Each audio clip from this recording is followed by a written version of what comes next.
All right, Larry, Bugs, Garland, bass player, bass nerd, guitar nerd. You got better guitar collection than I do.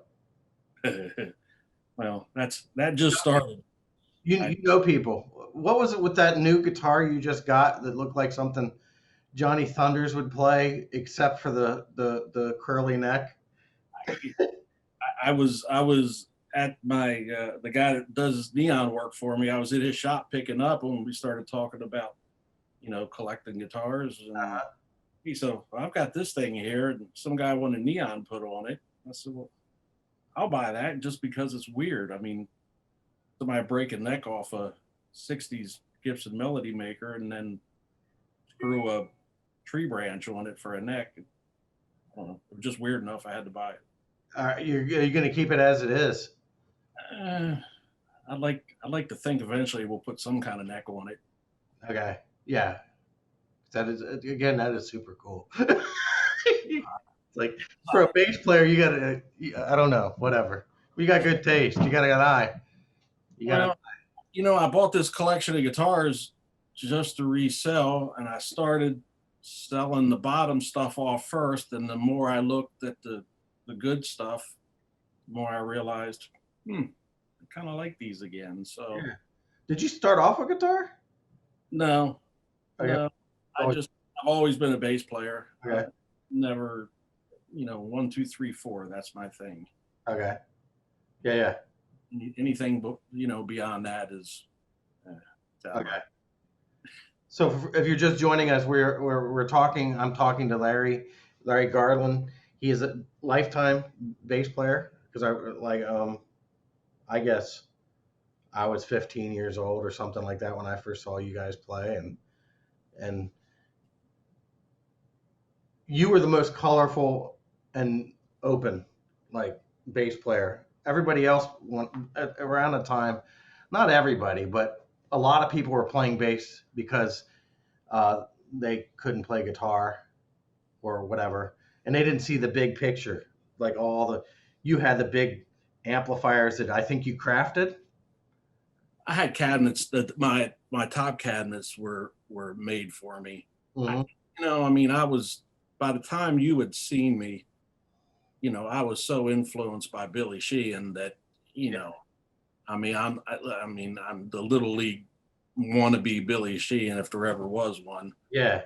Um, and I long ago realized I would never be able to play like that, but I just always chased that tone, which was a sometimes a curse because I like it. It's different, but a lot of guys don't like it. Yeah. Just because it, it it's a hard thing to mix when you got a big giant fuzzy bass doing harmonics and stuff. Yeah. Yeah.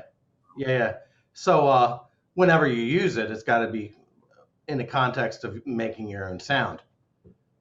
It is, and I think I've kind of found my way. Like I said, I've come to the realization years ago that I was never going to be that kind of player. So I love the tone, and I love that I could hit big chords and it'll just rumble and a real smooth distortion, not a. That was always the hard part. You can get a big fuzzy, farty, nasty, Yeah. fuzzy bass tone, but I was always chasing a more of a guitar kind of distortion when I used it. So, Yeah. um, What it's did you find a pedal that worked, or was it? It wasn't that simple. it was never that simple. Nothing I do is ever that simple. Yeah. Well, of course, there was a lot of years I didn't play much, so, but I've had the same rig forever. I ended up buying a Pierce preamp like Billy used back then, Uh, and I basically had my same old bass that I've had forever. It was set up the kind of the same as his, yeah.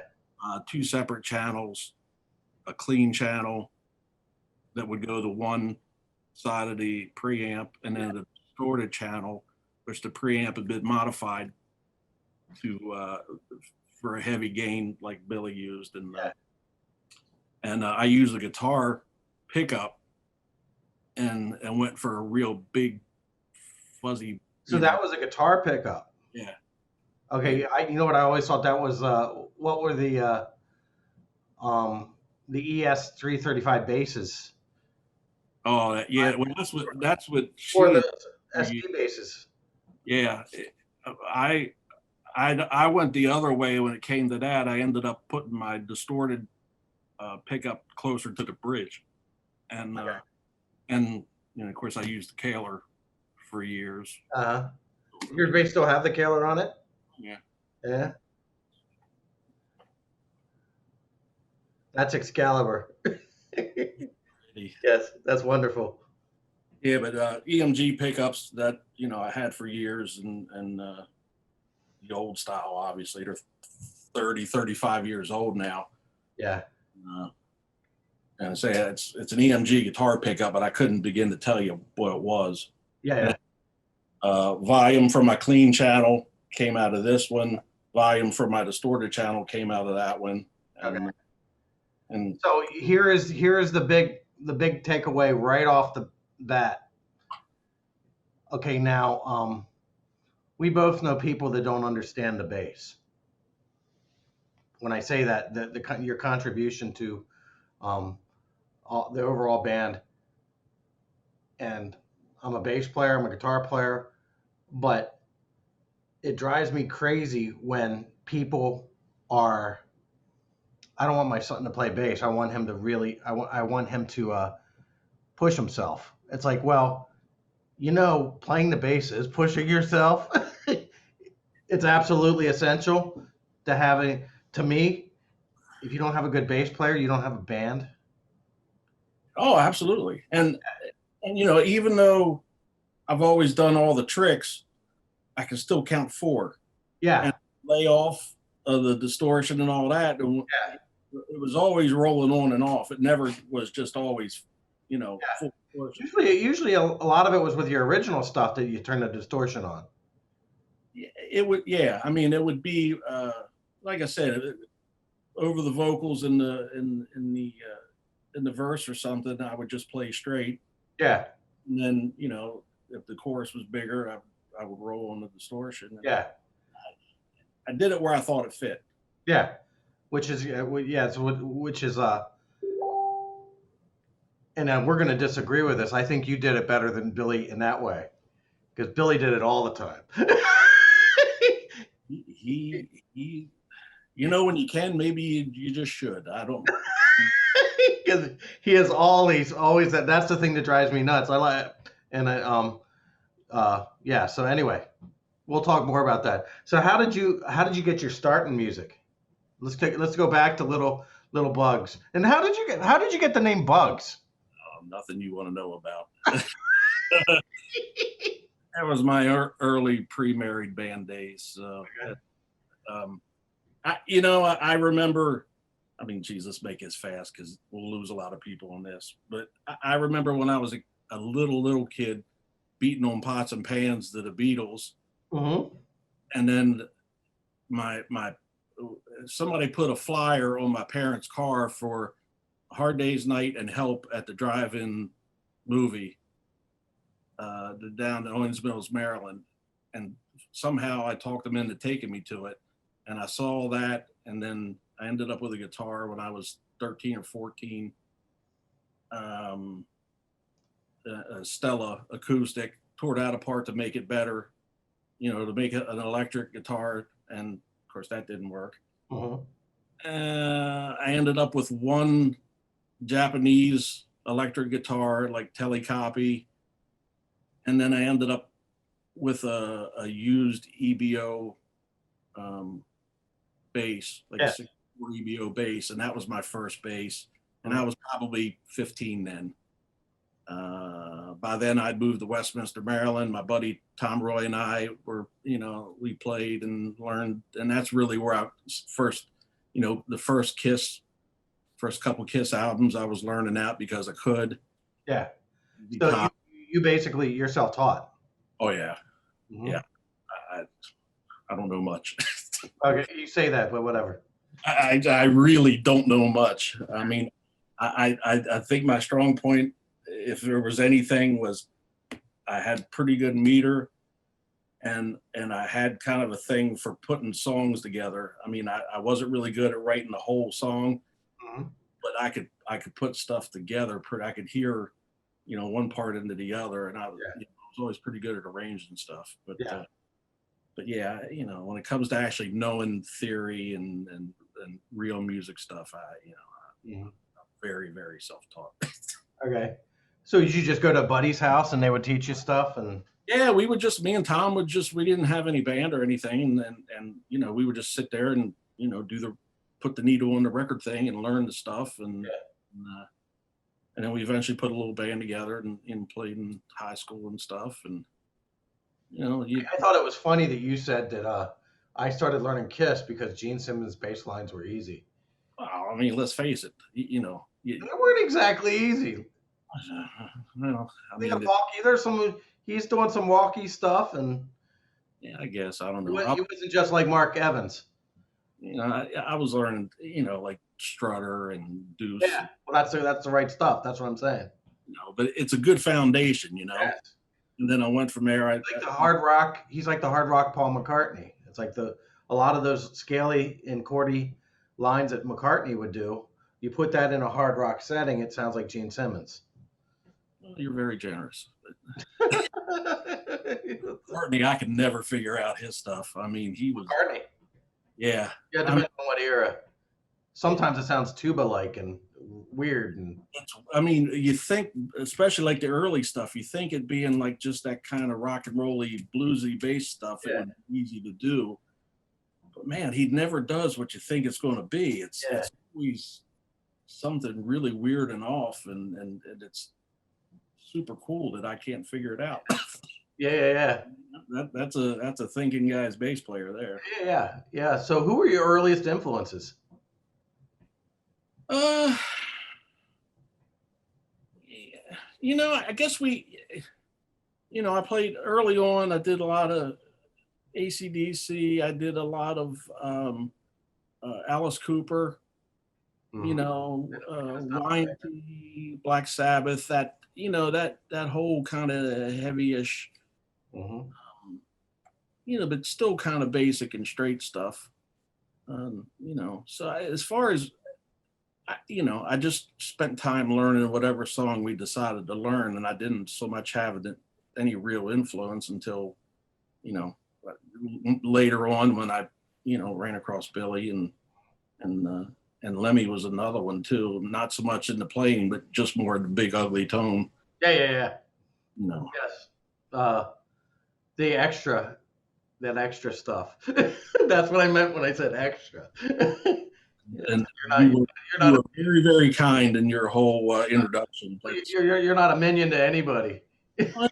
Nor was Lemmy.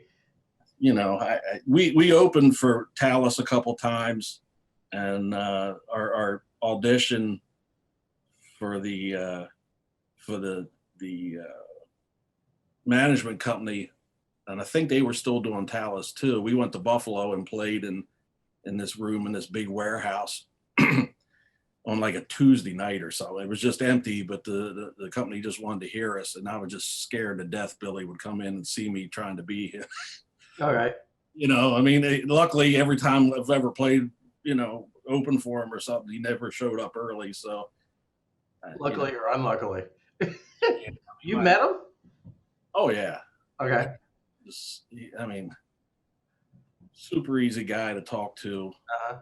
In fact, I just sent him a message not too long ago, and about I'm building a new bass, kind of all the stuff on my old one, but in a different configuration with a jazz bass neck for my big giant fingers, Mm-hmm. and a little skinny neck, and I asked him a question about some hardware stuff, and like the guy got right back with me. It's like, kind of cool, Yeah, you're probably in his radar. Yeah. There's not a chance I'm in his radar. Yeah. Okay. You believe that? Your first bands. Let's talk about them. Do you have like Earth? You had Earthrise? Yeah, I mean, high school I had a band called Earthrise, and then These are all cover bands. yeah, I mean that's all we ever did early. Mm-hmm. I did that in high school, and then Showbiz Kids, and that's when I met Rhett Forrester. He was is he around your age? Well, he ended up getting killed in Atlanta years ago now, but he was about our age. You know, he did some solo records, and he ended up singing for Riot for a while. Yeah, that's how I know And you know, I mean, that's one of those guys. We only play. I mean, I'm sure it was a case of he was in town, needed to keep some money in the kitty, and you know, he came and sang for us for a while just to keep the money going while he put something, you know, bigger and better together. him. But you know, I spent a fair amount of time with him hanging out, and then I went to New York and played a little bit. Nothing came of that with his deal up there, and he just taught me stuff about. He was one of those guys where he was never ever going to work a day job. Everything he owned was in his car, you know, and he was the definition of a rock star. You know, I mean, he it was that or nothing. Yeah. And There's no backup plan. there was no backup plan. Yeah. But you know, he told me to keep, you know, never. He said, if you got something going, stick with it. But if you see something bigger and better, you know, you shouldn't lock yourself in forever. Yeah. And then that's how I ended up. I left that band, and I saw your deal with Chris yesterday, and I played with London. I was getting paid to rehearse in a basement in Timonium, Maryland. This was actually before they hired Chris. And it just wasn't going anywhere with the English drummer that was involved. And there again, I had an offer to play with a band that was the Riffs. They were playing around Baltimore pretty steady. Okay. So I went and did that. And from there, I don't really remember the order of the years, but I played with them for a bit. And then I played with a band called Top Secret. I think Michael Stancliffe got me in that one. I remember Chris saying that Yeah. Michael hooked him up with you. Like a talent scout. Yeah, I mean, he's a really good player, and he got the gig with them, and they're like, hey, you know, we're looking for somebody, and Mike just kind of hooked me up with that. So I was just kind of a hired hand there too. Mm-hmm. And then ended up going back in London on the second version of it, and you know, did that for a good while, and we started to write some stuff, but you know, I always wanted to write, and it just never really got too far. Mm-hmm. And then after that, you know, Chris and I and Mark Mathias started putting the Cry Tuff deal together, and then you know, that was fun. How did you knew Mark Mathias ahead of time? Yeah, Mark and I. How did I know Mark? He played in bands around Westminster, and I went down to see him. And I guess I kind of recruited him. I think. I mean, I'm not sure exactly how it came together, but You lived in Westminster at that point. yes, I believe I was still in Maryland. Yeah. So you know, Chris and I and Frank and you know and Mark started rehearsing. Added John Calian and you know, did that for a couple years. And How did you know Mark? I'll say Mark. I just went. He was a Westminster guy. And John, I don't even know how we met John Calian. Okay. But he's a York guy. And, Yeah. I'm not sure how we, you know, Area. a long time ago was, you know, but, you know, that was the band I guess I got the chance to do the most with. I mean, you know, we were on the road all the time. Mm-hmm. And we got to open it for a bunch of nationals, and you know, some of them did really good, some of them are gone, and but it was all good experience, and you know, it was just a lot of fun. We wrote a lot of music. Yeah. Then after Chris left, you know, we went to the 4-piece version with just me and Mike Guarini on guitar. I was there. Yeah. And, we wrote a lot of music then. I mean, we wrote a ton of stuff. Yeah. I'd forgotten about a lot of it until I started going through some old cassettes. Yeah. And that was probably about my strongest playing then too, was Okay. I could do stuff that I can't even do now. So, Yeah. but yeah, I mean, and I love the stuff that we wrote and the direction, but we decided we were going to do all originals, and so all the rooms we had been doing up through New England and down south, they wanted to cover stuff, and we just kind of got hard headed about it. We were almost there to the point where we could do that, but looking back on it, maybe we should have split it up a little bit. So. Yeah. Yeah. But that ran its course, and we had a lot of I always tell people we got to the we were looking over the wall and we could see stuff. It was almost there, and then we just kind of fell off. Yeah. Yeah. We were keeping everyone's also attention, and you're looking at that North Star. Not everyone continues with the North with their eyes. Well, and prize. Things are, it was a different time then. I mean, if you didn't have big distribution for your record, you were kind of stuck. That everything hinged on distribution, and we ended up with who was it in New York? Somebody in New York ended up taking the record. Is this the first or second? Second. Okay. And it ended up on the import chart in England with Kerrang magazine. Uh-huh. And but everything, it's just the way it works sometimes. It was a different time, and we didn't have a ton of money. Yeah. And I mean, I think a lot of it's either who you know or how much money you have. Yeah.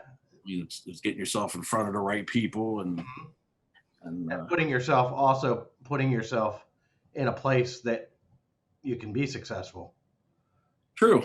Because in other words, I think a lot of what I'm learning in all this, the ones that really went for it, you got their thing is I gotta be in a place where there's synergy. And it was really the case back then. Yes. Whereas now you could just more so back then because absolutely. Yeah, because we can find synergy. The web helps us.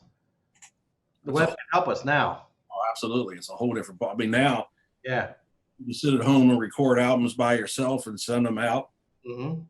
And depending on how you present it, I mean, it'll make you look like you got everything in the world going on, and it's just you sitting there with your, with your computer. So yeah, it's a whole different ball game now, and like recording with drum tracks, and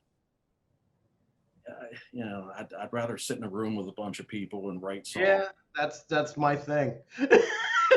No, I hated recording. I mean, I was always so kind of, except for a few parts of the songs that I always did the same thing. A lot of it was just off the top of my head. So it was really, really hit or miss on how my recordings came out. So yeah. I was never a very confident player anyhow. So nobody ever saw that. Well, I appreciate that, but nobody ever saw that because it's like for those who are listening, and I appreciate this about you, but you think you're completely undeserving of a lot of stuff, but you inspire people. You inspire people that you're not even aware of. You have an effect on people that you're not even. And it's very humbling that you say something like that, because it's never. You're not a jackass. Because there's so many people that and we know them. It's like who fluff themselves up, and it's like you think you're completely undeserving. And that's not even the case. Yeah, it was never. Now there might be a giant room full of people that say I'm a jackass, but for different reasons. Okay. But the good kind of jackass. Well, Yeah, and I've had a couple people tell me over the years, and it really, I mean, it is kind of humbling and surprising because like I said, I've never been a real confident player. I was never a nervous player. Like we could go play, whatever show, no matter how many people were there. I never thought about it, Hmm. but I would just never. I mean, if there was somebody behind me, like a Hammerjacks where you're all around, it just weirded me out. Okay. Yeah, what weirds me out is when nobody shows up. I was used to that. So was I, but it just no, that's no fun. But it's funny now. I mean, I'm not a solo act. I imagine that would be tough. Yeah, But like the Cry Tough, the reunion shows we did, it was really neat that all those people came out to see the band, and Frank's whole that last show we did, before Frank passed away. I mean, all his family was there. yeah, I mean, that was just like super cool. But it was neat to see everybody and that they appreciated it that much. yeah, You just don't think about that stuff. It's just not my thing. yeah. It's just not my deal. So you after Cry Tough, you get to the wall and you look over the wall and you see all that stuff and it just kind of like at some point it A couple of them went to California for a little bit, and I know Mike went and Frank went, and Mark was going to go, and then he didn't go, and we had a bus at that time. I remember you the reason I thought you were in construction is because you're customizing it. Yeah, no, we just out of necessity we did it I ourselves. understand, yeah. I always envious of people could just do that. Could jump in and Now, we did. All of us had, were you had to be handy to make it, some kind of living. So, yeah. but yeah, well, so anyhow, I had the payment book to the bus, and they're like, "Oh, we'll just play some shows on the way out, and we'll play out there." I was like, "Sorry, fellas, I got to know I can pay this damn bus off." Mm-hmm. So I didn't go, and I was married by then, and it just wasn't realistic without with just kind of a hope and a prayer. Mm-hmm. And then Kim and I did the record store, for a while, the record and clothing store. Yep. Flash and Trash. Yep. And that's when we started Easy Mickey. Okay. It was me and Mark and Mike Guarini, and then Deuce Gibb came down from Harrisburg, and then there again, I don't know how we found Mike Maupin, the singer. He had never done any singing before, so it was his first and only band, I think. And I really liked the stuff we did then too. It was, it was kind of it was the only time I've used my thumb to play bass. All right. For just a little bit. I mean, it wasn't much, but Louis Johnson. but we played a bunch of shows, recorded a bunch of stuff, and there again, for me, it was always about writing more songs and kind of moving forward. And a couple guys just weren't that interested, and they were happy with what we had and wanted to. It just didn't work out, and so they, I was removed, and they went removed. Yeah. It just, I was just grumpy that, nothing was, we just weren't moving forward, and we weren't making any effort to write any new stuff. And they wanted to remix some of the stuff that we had done, which basically meant taking my bass tone out. And it just didn't work for me anymore. Okay. And then they played a little bit longer, but it didn't last too long after that. I would imagine. Who's played bass, and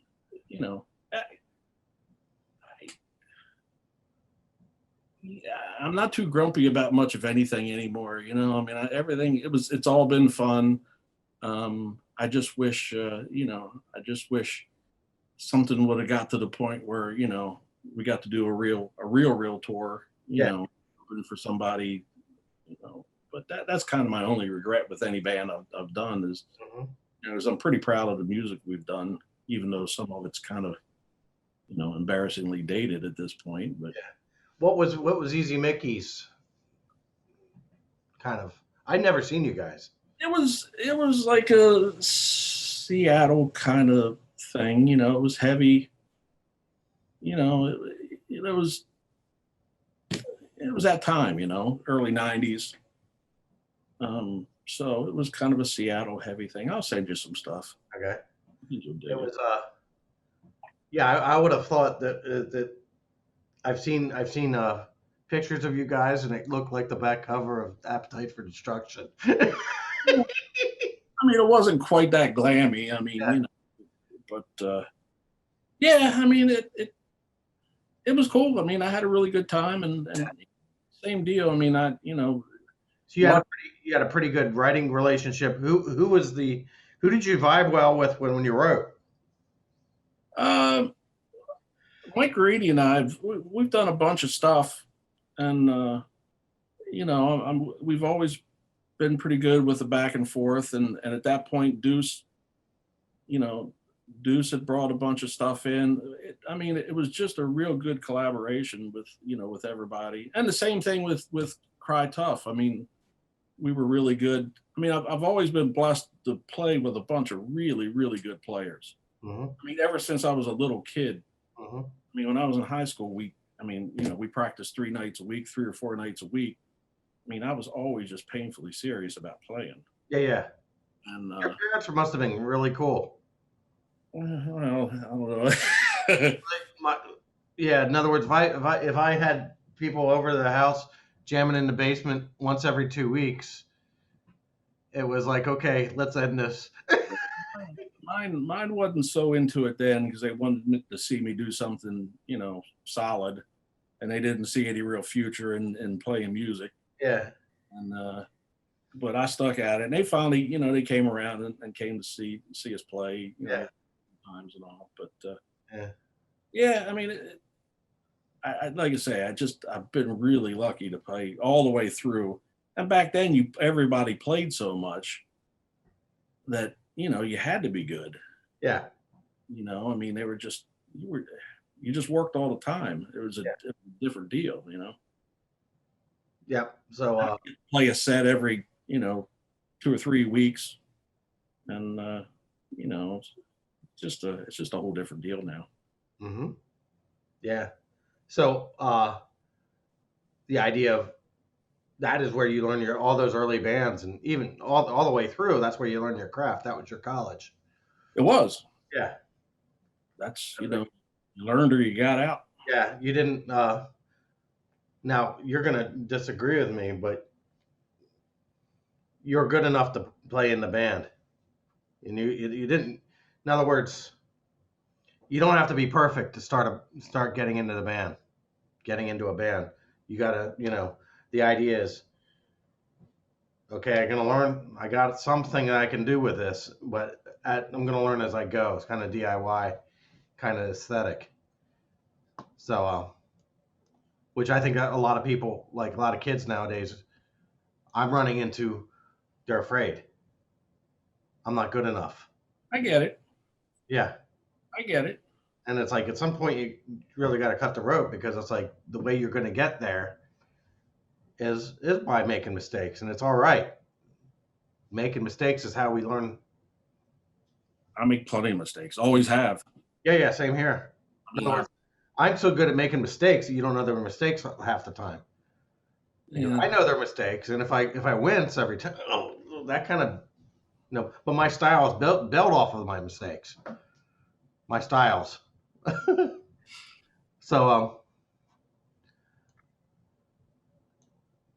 So what are you doing now? You know, it's kind of funny. I didn't do much. I mean, we did an Easy Mickey reunion quite a while back. When was this? Oh, geez, I don't even remember. It's been a while. It was before the Cry Tough Okay.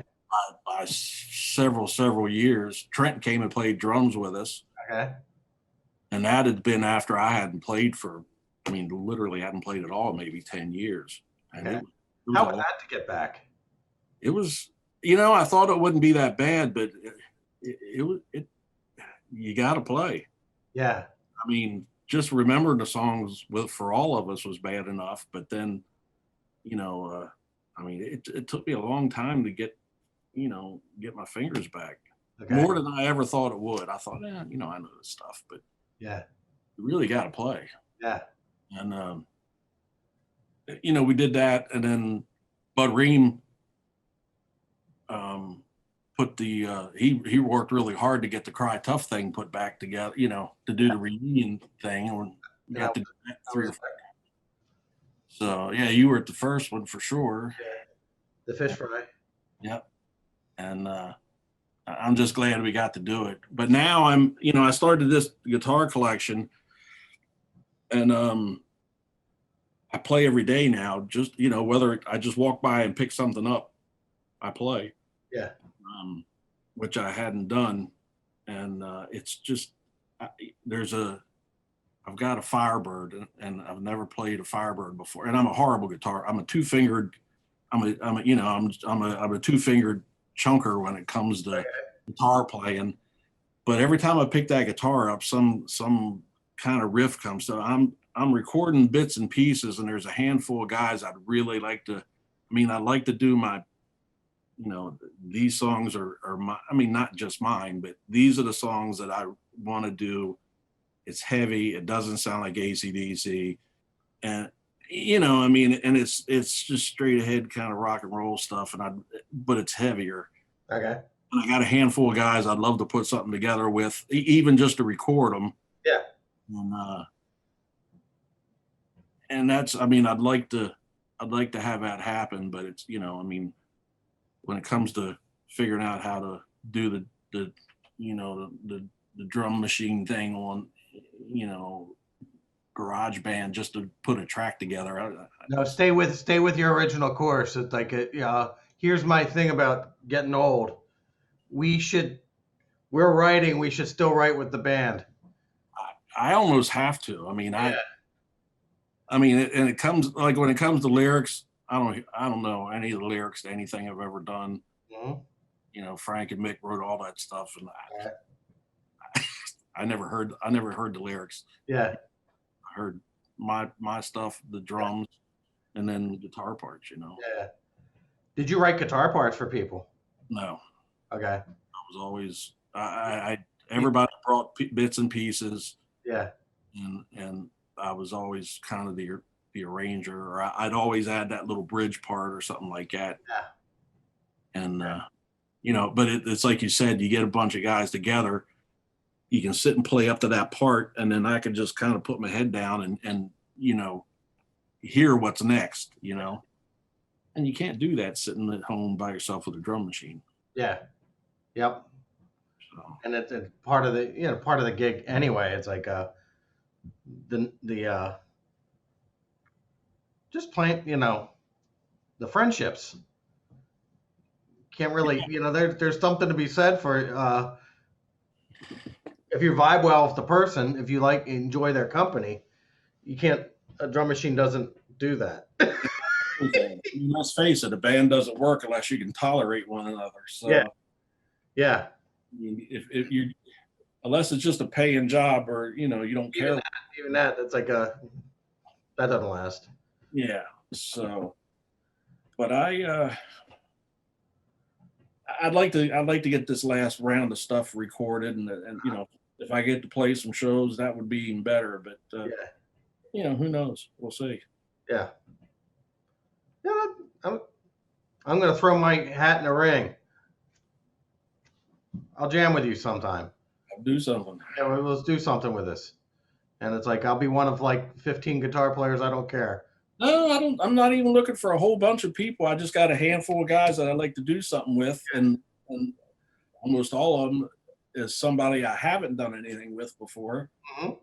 And it'd be different and, you know, kind of fresh for me. And like I said, I'd love to put something together enough. I mean, I got my imaginary band name and everything now. So, but, you know, we'll see.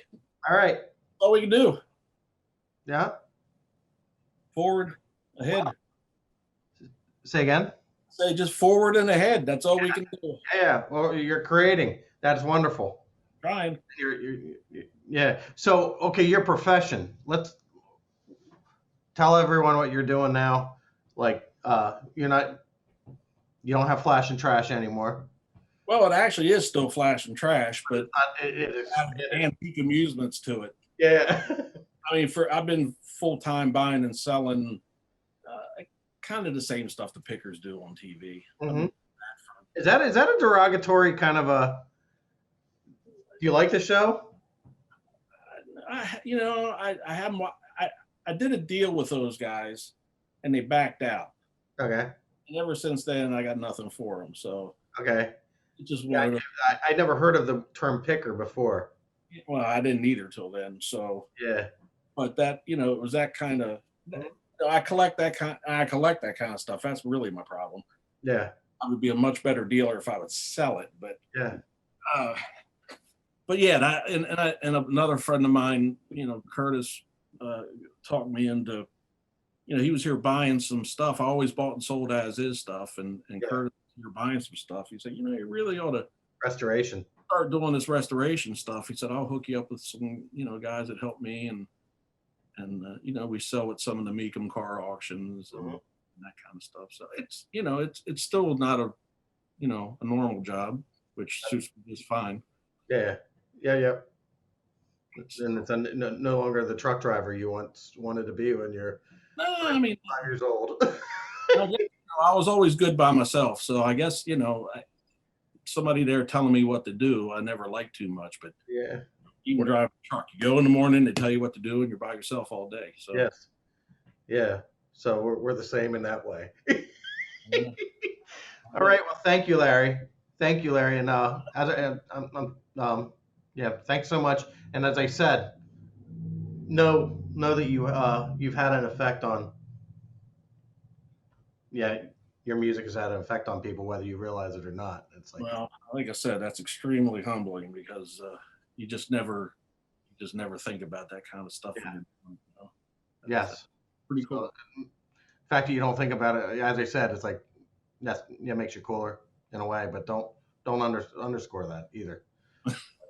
All righty. All right. Thanks so much. See you soon. Bye. Thanks.